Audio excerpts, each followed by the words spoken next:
Justiça pela fé, a libertação.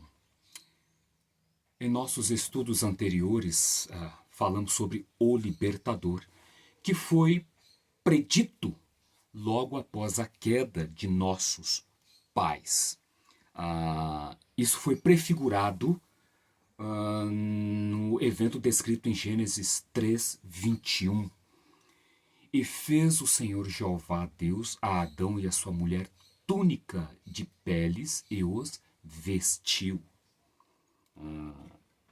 Gênesis 3:21.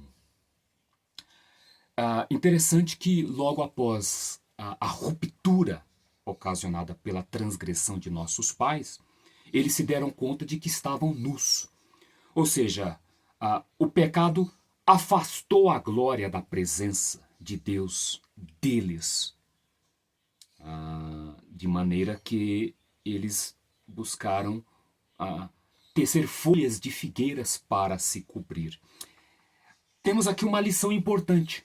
Sempre que o homem se afasta da palavra de Deus e incorre na transgressão, ele submete-se às consequências disso, naturalmente, e, de modo geral, busca por ele mesmo resolver, lidar com os efeitos de suas próprias escolhas. Então, não basta contrariar a palavra de Deus. Ele tem que criar os seus modelos. Vemos isso no tempo presente? Sim.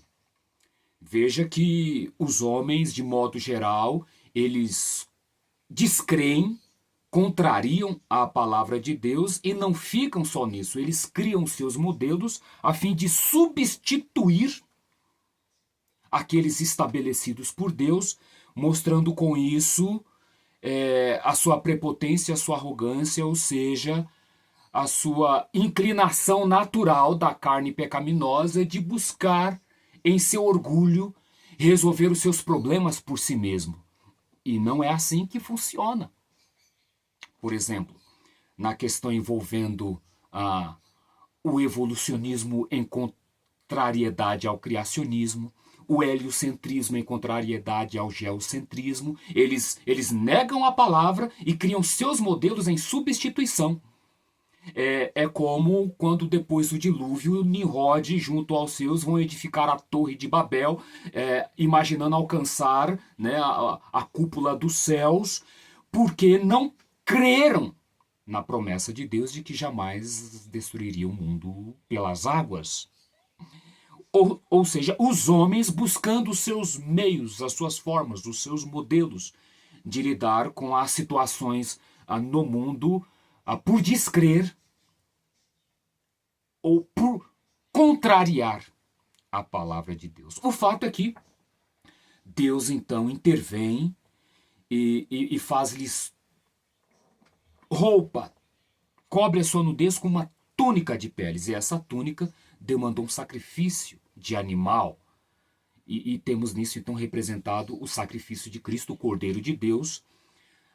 E essas vestes então representam agora as vestes da justiça de Cristo, o Filho de Deus, que é entregue, que é trazida àquele que crê.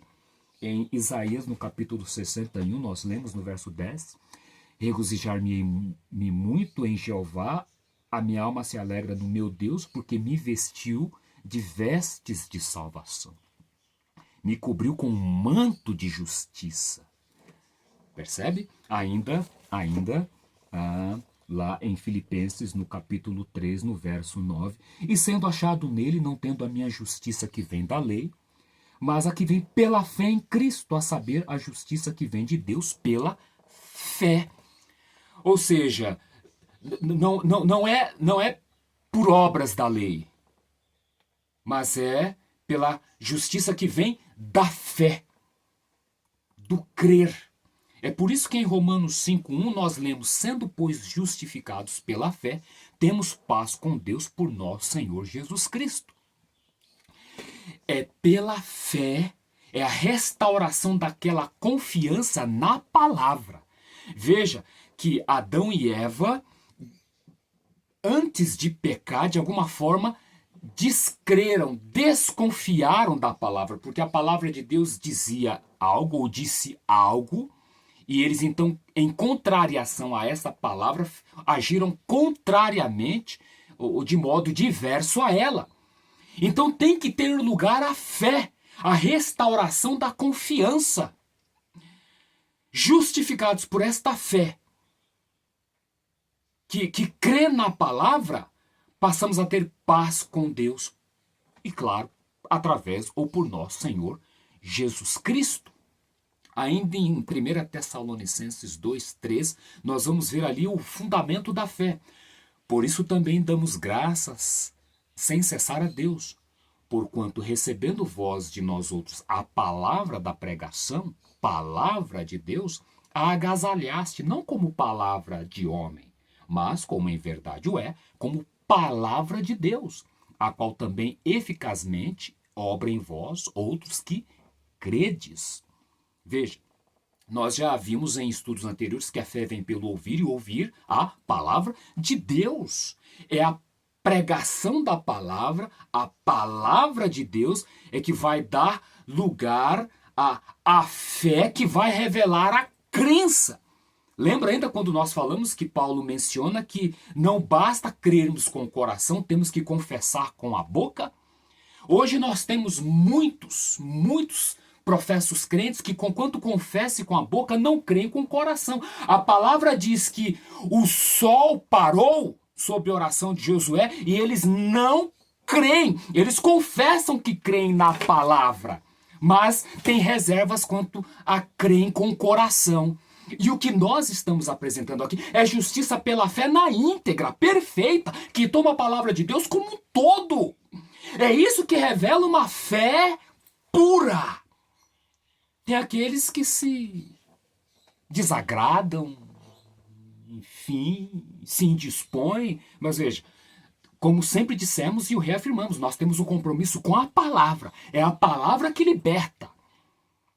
É a palavra que vindica a justiça de Deus que pela fé é recebida no coração dos que creem. Não podemos agir de modo diferente. Não podemos costurar folhas de figueiras. Não. É a justiça que vem do Cordeiro. Compreende? Prossigamos, pelas quais ele nos tem dado grandíssimas e preciosas promessas, para que por elas fiqueis participantes da natureza divina. 2 Pedro de 1-4. Como é que nós ficamos participantes da natureza divina? Crendo nas promessas, crendo na palavra. Todos os seus mandamentos são promessas, contêm um sim e um amém. Então, como desconfiar da palavra? Como atribuir um mito a um evento, a um episódio no passado? Enfim, como não crer em toda palavra que procede da boca de Deus, se, como crente, eu crio através da palavra, por meio da palavra? Não tem como. Então, é por ela que nós nos tornamos participantes da natureza divina. E como ocorre essa participação? Veja que Cristo participou da carne e do sangue, tomou a nossa humanidade. E agora os crentes participam da natureza divina pelo crer. Crer no quê? O que acontece? O que tem lugar? Jesus respondeu e disse-lhe: na verdade, te digo que aquele que não nascer de novo não pode ver o reino de Deus. João 3,3.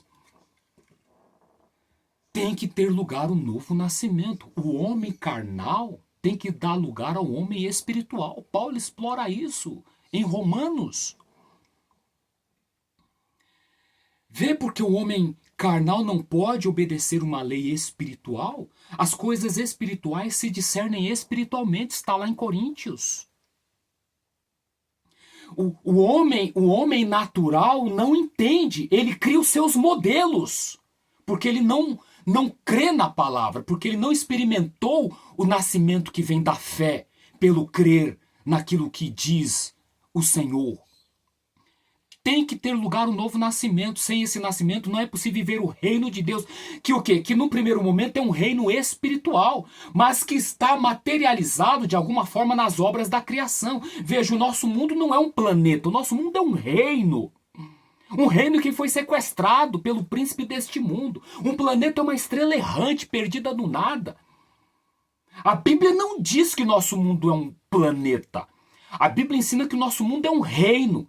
E isso tem que ver com edificação espiritual na palavra também. Então, como assim que as questões da ciência não têm que ver com a fé? Se o quê? Se o homem passou a ter conhecimento do bem e do mal, e a única forma de lidar com o conhecimento do mal é o quê? É aproximando-se do conhecimento do bem. Examinai as escrituras, disse o Senhor Jesus. Mas aí vem os homens e dizem que não. Não examinem. As escrituras não exploram este respeito. Como que não, se o Criador dispôs toda a criação? 1 Pedro 1:23. Sendo de novo gerados, não de semente corruptível, mas da incorruptível pela palavra de Deus, viva e que permanece para sempre. Como é que se dá o novo nascimento? Se dá sendo novamente gerados, não da semente de nossos pais, pela vontade do homem, mas daquela semente incorruptível que se dá lugar pela vontade de Deus, através da sua palavra. Está aqui, ó, pela palavra de Deus, que permanece para sempre. Os homens mudam suas ideias, suas teorias, seus conceitos. Agora, Deus? Faremos Deus mentiroso? Não, Deus é eterno e aquilo que ele declara é para sempre. Então, como não crer naquilo que declara a sua palavra? Então, o novo nascimento se dá pela geração, pelo ser de novo gerado. E o gerado tem lugar o quê? Pela palavra, que é a semente. Então, é a pregação da palavra, que é a palavra de Deus, que qual semente é introduzida no coração humano, que vai germinar, que vai fazer o quê? Nascer uma nova criatura, que vai dar lugar a um novo ser. A um ser espiritual que vai ter o que? A sua íntima conexão com a palavra. Cristo disse, a palavra que eu vos digo é espírito e vida. Então, como eu que um crente, uma nova criatura, nascido, gerado de novo, vou discordar da palavra, que é a semente? Tem alguma coisa errada. Então, aí entra os falsos ministros, os falsificadores da palavra de Deus, usados por Satanás. Satanás usou a semente para distorcer a palavra de Deus e Satanás usa hoje esses mesmos elementos. Arrependei-vos. Apossai-vos da justiça de Deus, que vem pela fé em Cristo Jesus. Trocai vossas vestes, tirai essas folhas de figueiras, tirai vossos argumentos, tirai vossas racionalidades, crede a palavra, exaltai a palavra. Gálatas 5:1. Estais, pois, firmes na liberdade com que Cristo vos libertou e não torneis a meter-vos debaixo do jugo da servidão. Está vendo aí? Permanecei na liberdade com que Cristo vos libertou. Cristo disse, conhecereis a verdade vos libertará. E o que é a verdade? A tua palavra é a verdade. Mas nós temos muitos dentre os crentes, o que? Tornando a meter debaixo do jugo da servidão. Por quê? Ouvir palavra de homens, teorias humanas, máximas terrestres. Mas já em nós mesmos tínhamos a sentença de morte para que não confiássemos em nós, mas em Deus que ressuscita dos mortos, o qual nos livrou de tão grande morte, livrará, em quem esperamos que também nos livrará ainda, 2 Coríntios 1, 9 e 10. Nós temos então que Cristo nos livra da pena do pecado, das transgressões passadas, dá-nos poder no presente para livrar-nos do poder do pecado, tá? E nos livrará da presença do pecado quando por ocasião de sua vinda. Então a justiça que vem pela fé se manifesta nesses três aspectos. Pena do pecado no passado, poder do pecado no presente, presença do pecado no futuro. Esse conjunto de 3 P's resume-se num só: paz com Deus. É maravilhoso, não é? A gente ama a palavra de Deus, a gente prova da palavra de Deus e a gente partilha da palavra de Deus. A paz com Deus é isso. Esses 3 P's, tá? Que é um contínuo na vida daquele que no homem espiritual, que se alimenta da palavra e vive pelo poder da palavra. e finalmente será libertado da presença do pecado pelo verbo, a palavra. Deus abençoe, medite, compartilhe, examine. Até nosso próximo estudo.